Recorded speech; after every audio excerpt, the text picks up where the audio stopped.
El pacto. Me llamo Roberto y trabajé 15 años para ese cabrón hasta que me corrió sin más ni más. No encajas con nosotros, mira cómo te ves, mira tu forma de vestir, de hablar, me dijo desde su oficina de mármol mientras yo sostenía mi gorra sudada entre las manos. Yo era un simple empleado de los demás abajo. Las cortinas pesadas bloqueaban la luz del sol, y el aire acondicionado hacía que todo se sintiera más triste, más sombrío. En mi casa éramos 6. Por mi bajo presupuesto y por el poco alimento que podía comprar, mi esposa María había perdido tanto peso que su ropa ya le empezaba a colgar. Siempre le daba la mitad de su comida a mis hijos al igual que yo. Comía solo lo necesario para engañar al hambre.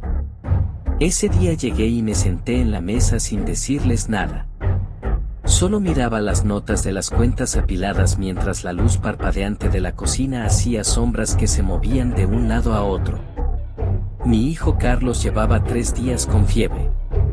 Su frente ardía y además tenía una tos muy fuerte.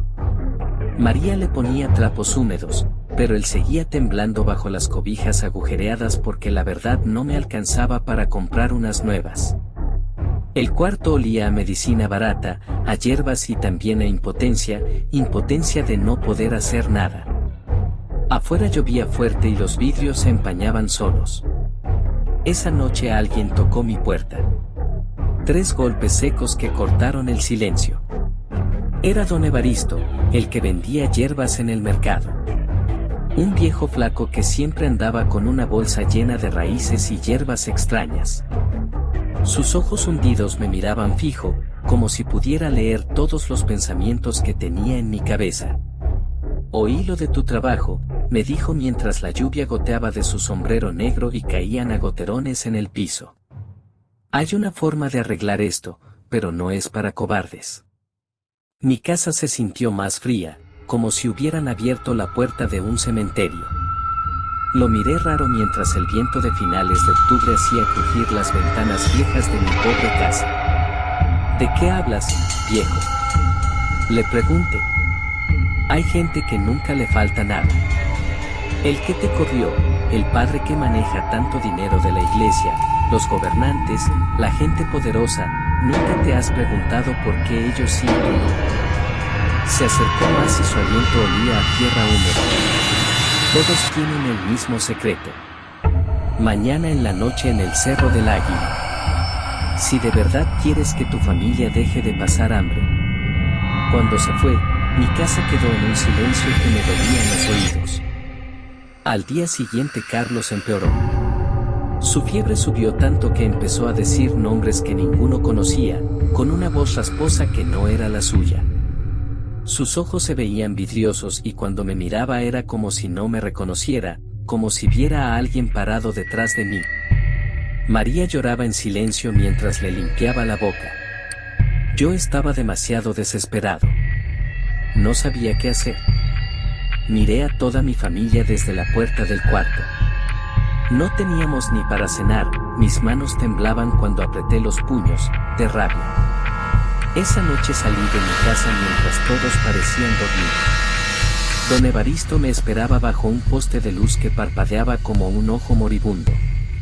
Su sonrisa se veía amarilla y torcida. Caminamos por un sendero que yo nunca había visto, aunque conocía esas montañas desde niño. Los árboles se veían más altos y retorcidos de lo normal, como si hubieran crecido hacia abajo en lugar de hacia arriba. Todo se veía muy feo. Me daba miedo, pero mi deseo de salir de la pobreza parecía más fuerte. Mientras subíamos, el aire se volvió espeso y pegajoso. Tanto que se me pegaba a la piel. De pronto empecé a escuchar voces que venían de arriba, voces que se mezclaban como un murmullo de iglesia como si estuvieran en misa. Pero de noche. ¿Y en la montaña? Se escuchaban muchas voces diciendo cosas que me hacían doler la cabeza. Cuando llegamos a un claro, me quedé paralizado. Ahí estaban todos. Mi ex patrón millonario con su traje caro, el padre del pueblo con su sotana negra que parecía absorber la luz, los mandatarios, la dueña del banco que nunca me prestaba ni para medicina, Toda la gente que tenía poder en el pueblo formaba un círculo perfecto alrededor de algo que yo no podía ver desde donde estaba. Todos tenían velas negras en las manos y sus caras se veían diferentes a la luz de las velas. Como si fueran otras personas completamente diferentes. Como si hubieran cambiado de cara. ¿Qué pasa aquí?, dije quedito, pero mi voz se perdió en el viento frío de finales de octubre. Ellos vienen cada mes desde hace años, me dijo don Evaristo mientras sus ojos brillaban como los de un gato en la oscuridad. Por eso nunca les falta nada. Por eso siempre ganan. Por eso tú siempre pierdes. Se rió bajito de una forma que me hizo sentir como si tuviera gusanos en el estómago. Pero tú vienes conmigo por acá. Tu asunto es diferente.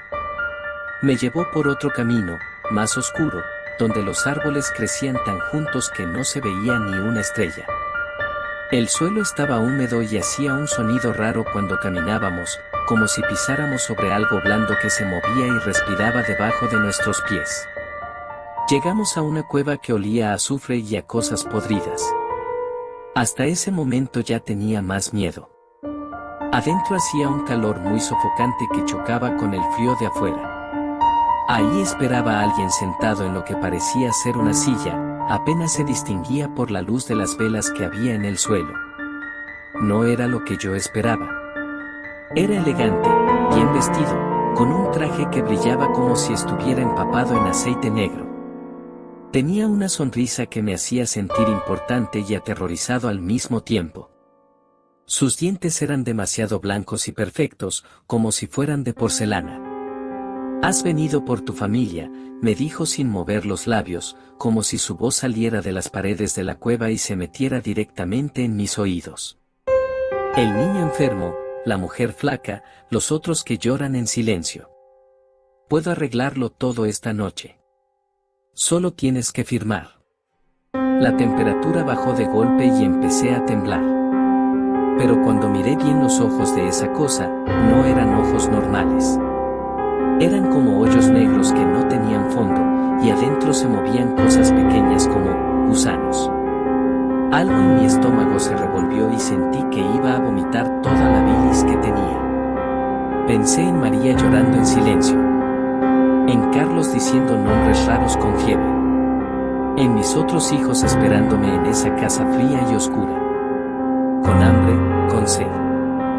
No, dije y mi voz sonó como un grito ahogado que se me quedó trabado en la garganta. No puedo.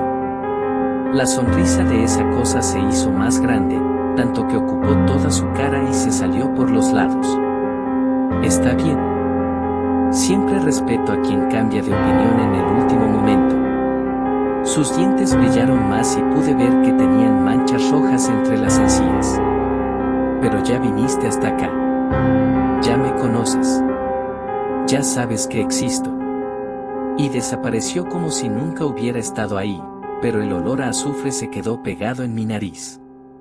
Regresé a mi casa corriendo por el monte, tropezándome con las piedras y rasguñándome con las ramas y las espinas que parecían querer agarrarme. Cuando llegué, estaba temblando tanto que no podía meter la llave en la cerradura y mis dientes castañaban como si tuviera fiebre. Al día siguiente, Carlos amaneció sin fiebre.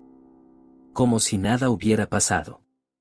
Pero tenía una cicatriz pequeña en el cuello que antes no estaba, como si algo se la hubiera hecho mientras dormía.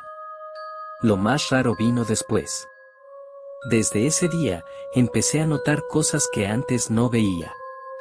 Cuando me topaba con mi ex patrón en la calle, el hombre tenía una marca extraña en la muñeca como si fuera un tatuaje. El sacerdote manejaba carros nuevos cada mes y sus ojos brillaban sigilosamente en la oscuridad. Los que gobernaban el pueblo nunca envejecían o si se daba el caso lo hacían de forma muy lenta. Y todos, absolutamente todos, tenían la misma sonrisa. La misma sonrisa que había visto en esa cueva. Carlos se curó solo. Conseguí trabajo a los 3 días con un sueldo que nunca había soñado. María empezó a recuperar peso y color en la cara. Todo se arregló como por arte de magia. Pero cada noche se me dificulta dormir, Apenas empezaba a conciliar el sueño y parecía que nuevamente estaba en la cueva. Me daba pánico y despertaba. Mi esposa me pregunta qué me pasaba. Le decía que eran pesadillas. A pesar de no haber firmado ningún pacto, todo mejoró, aún no lo entiendo por qué. En las madrugadas más oscuras, me paro en la ventana y miro hacia el Cerro del Águila con una sensación en el pecho que me hace temblar nuevamente. Como si algo desde allá arriba me estuviera mirando de vuelta.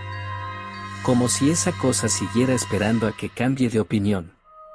Una noche de diciembre, oscura y fría, todo parecía normal en la casa.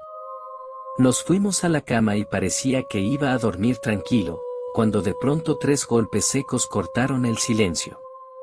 ¿Quién eres?, pregunté atónito. Soy don Evaristo, me dijo. Yo me quedé en completo silencio. Saludos a todos y gracias por leer.